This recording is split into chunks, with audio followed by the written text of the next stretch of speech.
Hello friends, स्वागत है आपका आपके अपने YouTube channel RBS study classes में। तो हम चेक कर रहे थे ईपी टेट के लिए क्विक रिवीजन बल लाइनर का क्विक रिवीजन कर रहे हैं। तो इसी संबंध में अब हम इसे नेक्स्ट करते हैं कि मनुष्य परिवर्तनशील है और प्रकृति का हर पहलू में परिवर्तन कर सकता है। ये अवधारणा है। ये अवधारणा किसकी अवधारणा है? जो संभववाद की। ये कैसी किसकी अवधारणा है? संभववाद की। ठीक है, ये अवधारणा किसकी है? संभववाद की। तो मनुष्य क्या है? मनुष्य परिवर्तनशील है। मनुष्य कैसा है? परिवर्तनशील है और प्रकृति के हर पहलू में परिवर्तन कर सकता है। तो ये अवधारणा कैसी है? संभववाद की। ये अवधारणा कैसी है? संभववाद की। फिर आता है कि हमारा पूर्व मध्य रेलवे का जो मुख्यालय कहाँ है? पूर्व मध्य रेलवे का मुख्यालय कहाँ है? तो ये हाजीपुर में है। ये कहाँ है हमारा? हाजीपुर में। कहाँ है हमारा? हाजीपुर में। फिर आता है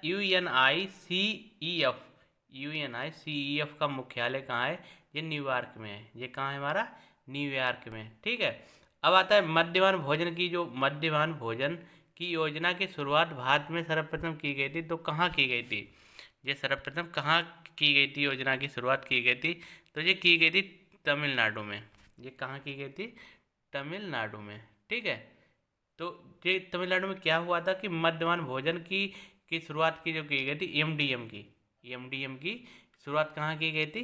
तमिलनाडु में की गई थी। तो ठीक है, नेक्स्ट हम आते हैं कि डिजर्व राष्ट्रीय पार्क कहाँ? ये राजस्थान में है। ये कहाँ है हमारा? ये राजस्थान में है। ठीक है, ये हमारा कहाँ है? डिजर्व राष्ट्रीय पार्क कहाँ है हमारा? राजस्थान में है। ठीक है। तो इसके साथ अब आता है कि हमारा जो सवाना घास का मैदान कहाँ है हमारा? सवाना घास का जो मैदान है वो अफ्रीका में है। सवाना घास का मैदान कहाँ है हमारा? अफ्रीका में है। ठीक है। फिर आता है हमारा कि राज्य लोक सेवा आयोग के अध्यक्ष की नियुक्ति करता है। तो राज्य लोक सेवा आयोग के अध्यक्ष की नियुक्ति कौन करता है? राज्यपाल करता है। कौन करता है? राज्यपाल। ठीक है, कौन करता है हमारा? राज्यपाल करता है। फिर आता है कि संघ लोक सेवा आयोग के सदस्यों की नियुक्ति कौन करता है? तो संघ लोक सेवा आयोग के सदस्यों की नियुक्ति भी राष्ट्रपति करता है। ठीक है, राष्ट्रपति करता है। फिर आता है क्षेत्रीय परिषदों के गठन किसके द्वारा किया जाता है? तो ये राष्ट्रपति के द्वारा किया जाता है। विधानसभा सदस्यों की निर्वाचन किसकी देखरेख में होता है? तो ये होता है निर्वाचन आयोग। किसकी देखरेख में तो होता है? निर्वाचन आयोग। तो जम्मू कश्मीर की विधानसभा का कार्यकाल 5 वर्ष है। जम्मू कश्मीर की विधानसभा का कार्यकाल कितना है? 5 वर्ष है। ठीक है। फिर आता हमारा तेलंगाना में विधानसभा परिषद के सदस्यों की संख्या कितनी है? 40 है। कितनी है? 40 है। किसको समाप्त किया जा सकता है? किसको समाप्त किया जा सकता है परंतु भंग नहीं किया जा सकता है। यानी किसको समाप्त तो कर सकते हैं लेकिन उसे भंग नहीं कर सकते। तो वो होती है हमारी विधानसभा। वो हमारी होती है विधानसभा, जिसे हम क्या करते हैं, जिसे समाप्त को तो कर सकते हैं, समाप्त को की जा सकती है लेकिन भंग नहीं की जा सकती है। तो वो क्या हमारी कहलाती है? विधानसभा। ठीक है, क्या कहलाती है हमारी? विधानसभा। फिर आता है कि विधानसभा में पार्षद कितने वर्षों के लिए निर्वाचित होते हैं? तो विधानसभा के जो पार्षद होते हैं कितने वर्षों के निर्वाचित होते हैं? 6 वर्षों के लिए। कितने काय के होते हैं? ये विधानसभा के। ठीक है, तो विधानसभा के पार्षद कितने वर्ष के लिए निर्धारित होते हैं? 6 वर्ष के लिए। कितने वर्ष के लिए? 6 वर्ष के लिए। ठीक है। फिर आता है राज्य सरकार को बर्खास्त किया जा सकता है। तो राज्य सरकार को जो बर्खास्त किया जा सकता है राज्यपाल की सिफारिश पर राष्ट्रपति द्वारा। राज्यपाल इसकी क्या करता है? सिफारिश। राज्यपाल क्या करेगा? इसकी सिफारिश करेगा बर्खास्त करने के लिए। तो राज्यपाल की शिकायत पर इसे राज्य सरकार को बर्खास्त किया जा सकता है। ठीक है। फिर आता है कि हमारा गवर्नर द्वारा जारी किया गया अध्यादेश किसके द्वारा मंजूर किया जाता है? तो गवर्नर द्वारा जो अध्यादेश जारी किया जाता है वो किसके द्वारा मंजूर किया जाता है? विधानमंडल के द्वारा। किसके द्वारा मंजूर किया जाता है? विधानमंडल द्वारा। फिर आता है कि हमारा कि भारत की प्रथम महिला आईपीएस अफसर कौन है? तो भारत की प्रथम महिला आईपीएस जो अफसर हैं वो कौन है? किरण बेदी हैं। कौन है हमारी? किरण बेदी हैं। ठीक है। फिर आता है कि हमारा संयुक्त राष्ट्र सुरक्षा परिषद का स्थायी सदस्य, जो संयुक्त राष्ट्र सुरक्षा परिषद के में स्थायी सदस्य कितने हैं? 5। कितने हैं? 5। अनुच्छेद 356 का प्रथम प्रयोग कब और कहाँ हुआ था? जो केरल में हुआ था, केरल में 1959 में, जो 1959 में 356 का प्रथम प्रयोग केरल में 1959 में हुआ था। फिर आता है कि भारत में हिमालय की सबसे ऊंची चोटी कौन सी है? भारत में हिमालय की सबसे ऊंची चोटी जो है कंचनजंगा है। कौन सी है? कंचनजंगा है। तो भारत की सबसे ऊंची चोटी कौन सी है? Godwin Austin, Godwin Austin.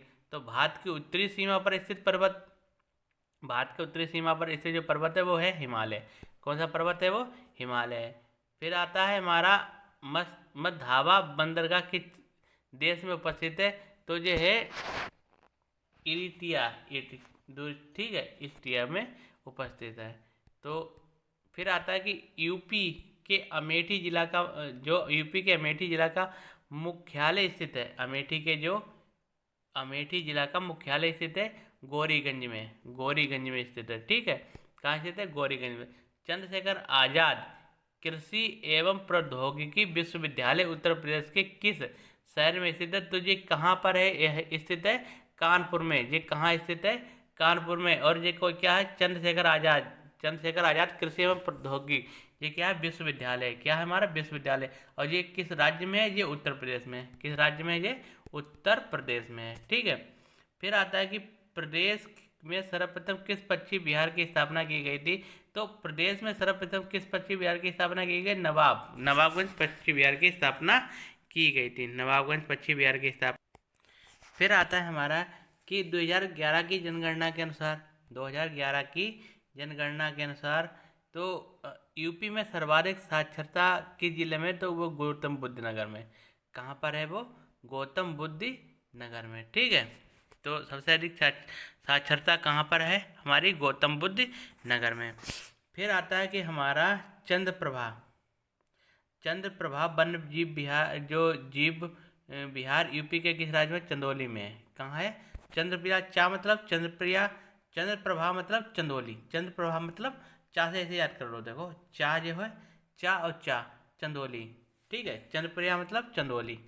ठीक है। फिर आता है क्षेत्रफल की दृष्टि से, क्षेत्रफल की दृष्टि से यूपी का भारत के राज्यों में स्थान है चौथा, यानी क्षेत्रफल की दृष्टि से यूपी का जो स्थान है, यूपी का जो स्थान है भारत में, भारत में वो कैसा है? चौथा स्थान है। फिर आता है मेरठ यूपी के किस भाग में स्थित है? तो मेरठ यूपी के किस भाग में स्थित है? पश्चिम में। किस भाग में स्थित है? पश्चिम में।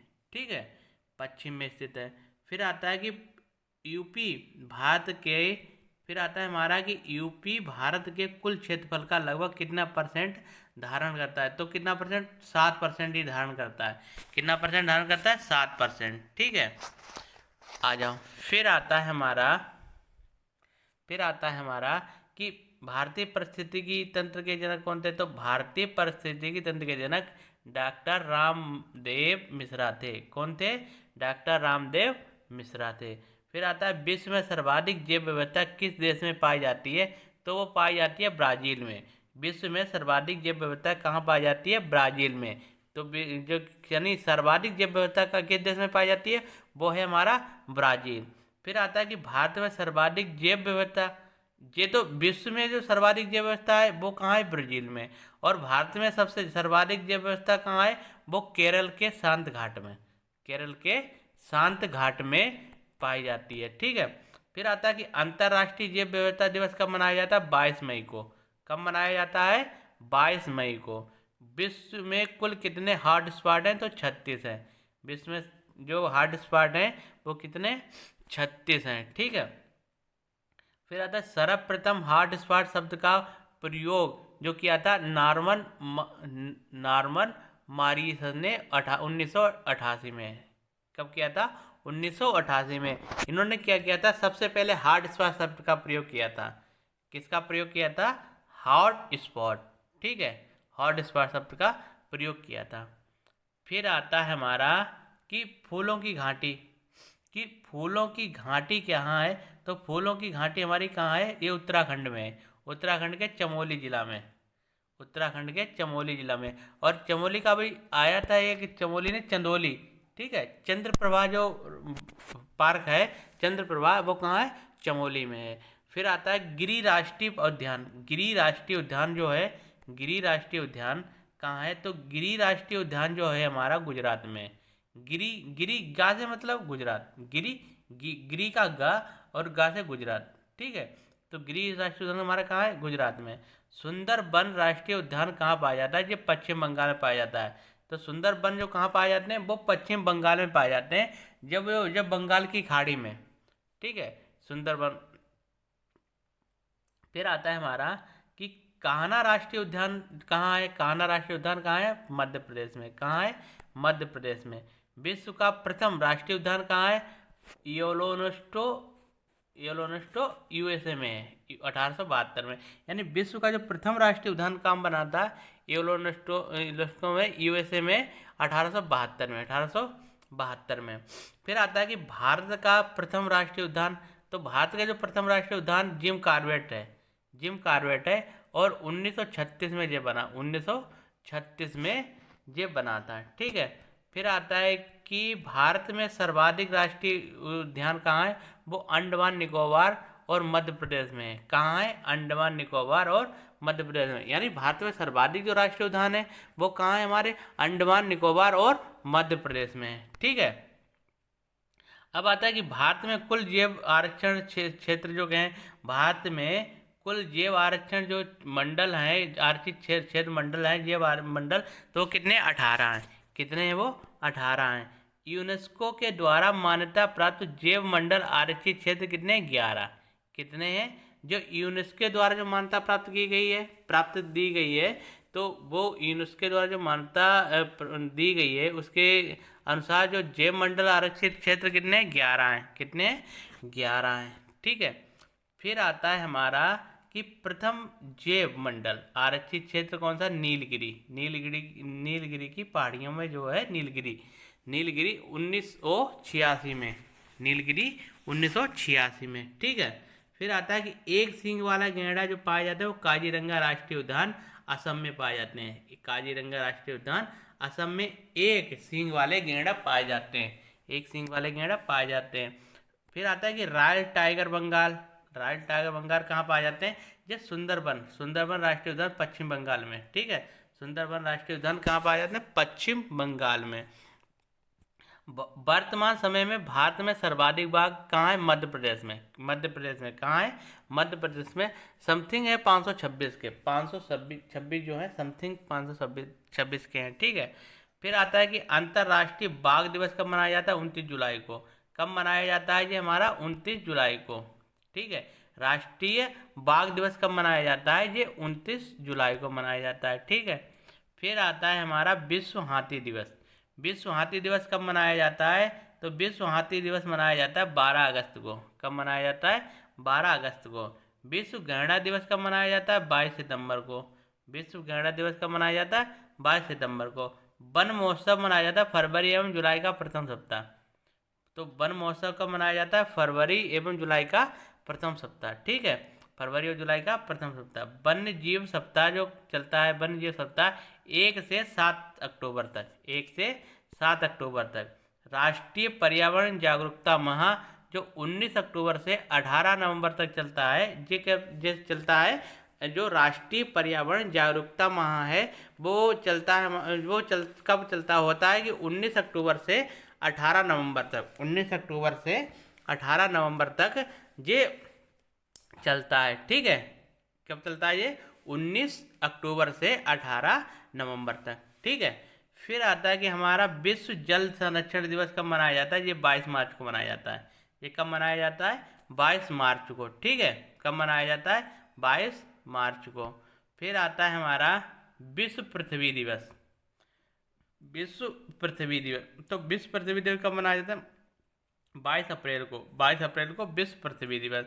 फिर आता है कि हमारा पर्यावरण दिवस कब मनाते हैं? तो पर्यावरण 5 जून को। कब मनाते हैं? 5 जून को। विश्व जनसंख्या दिवस कब मनाते हैं? 11 जुलाई को। विश्व जनसंख्या दिवस कब मनाते हैं? 11 जुलाई को।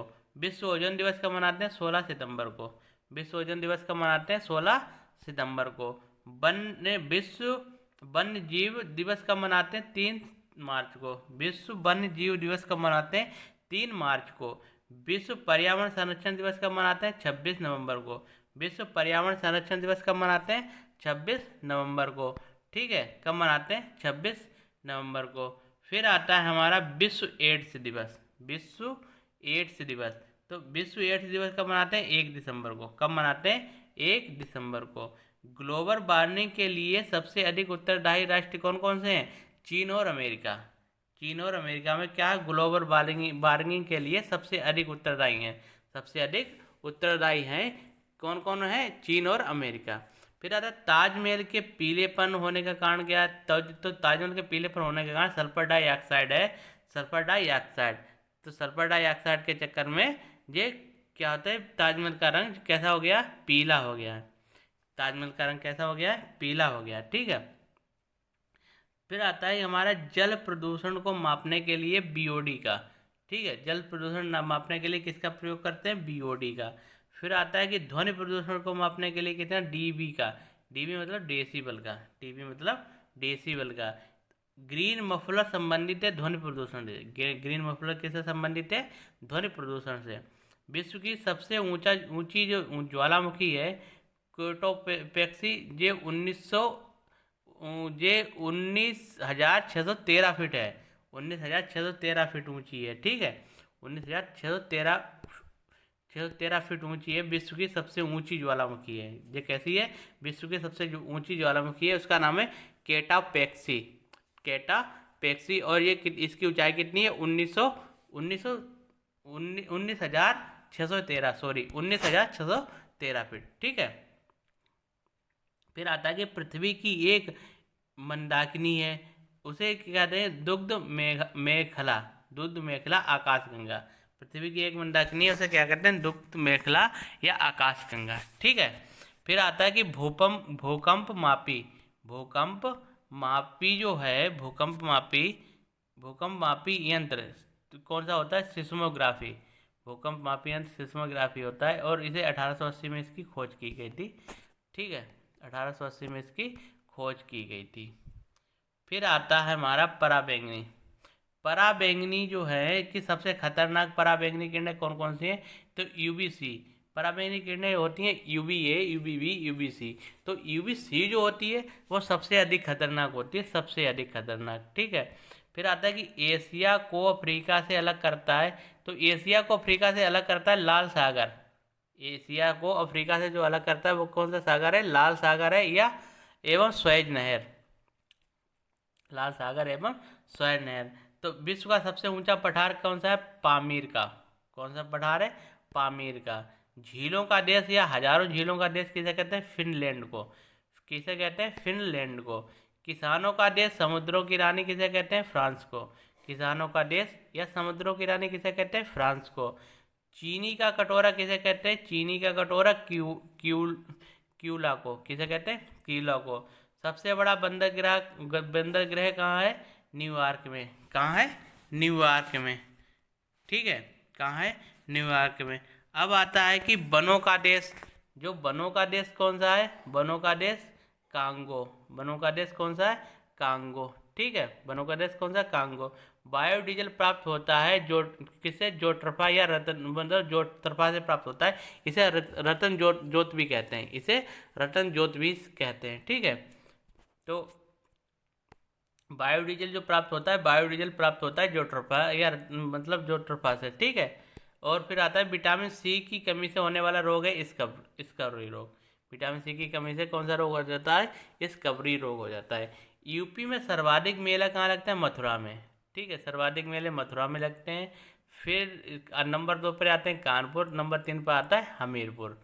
ठीक है, नंबर 2 पे आता है कानपुर और नंबर 3 पर आता है हमीरपुर। लेकिन सर्वाधिक जो मेले लगते हैं वो कहाँ लगते हैं? मथुरा में।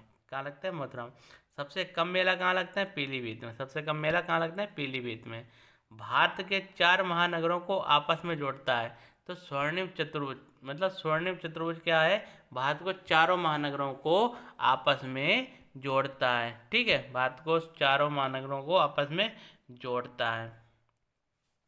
फिर आता है कि विश्व का सबसे ऊंचा मार्ग। विश्व का सबसे ऊंचा मार्ग कहाँ है? लेह में है, श्रीनगर में। ठीक है, लेह श्रीनगर में। ठीक है। लेह श्रीनगर में। फिर आता है हमारा कि देश की सबसे लंबी दूरी तय करने वाली रेलगाड़ी है विवेक।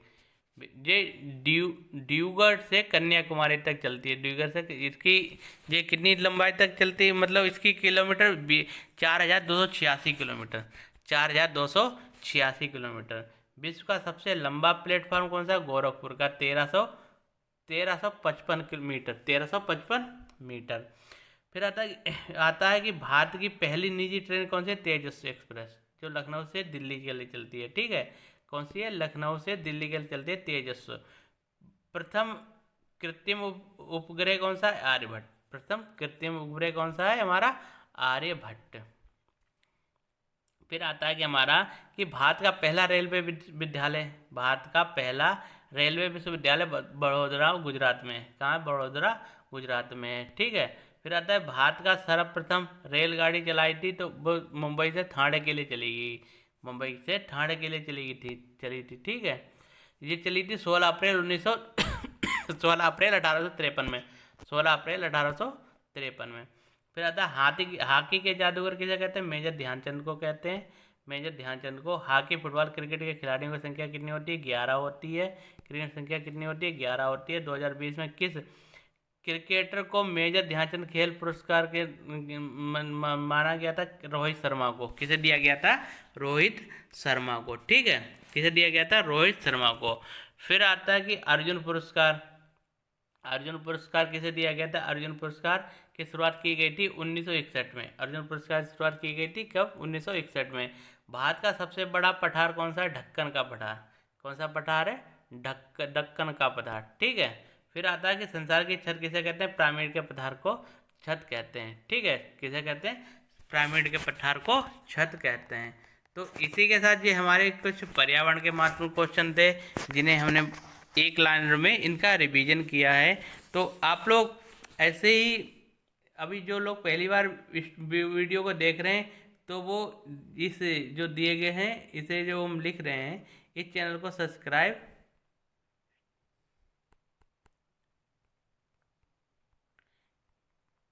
इस चैनल को सब्सक्राइब अवश्य कर लें, RBS स्टडी क्लासेस। ठीक है, इसे सब्सक्राइब जरूर कर लें, और लोगों को भी और बच्चों को भी इसे शेयर कर दिया करो, जिससे कि आने वाली वीडियो का नोटिफिकेशन भी उन्हें मिल सके। और तो इसी के साथ बहुत बहुत धन्यवाद, बहुत बहुत धन्यवाद।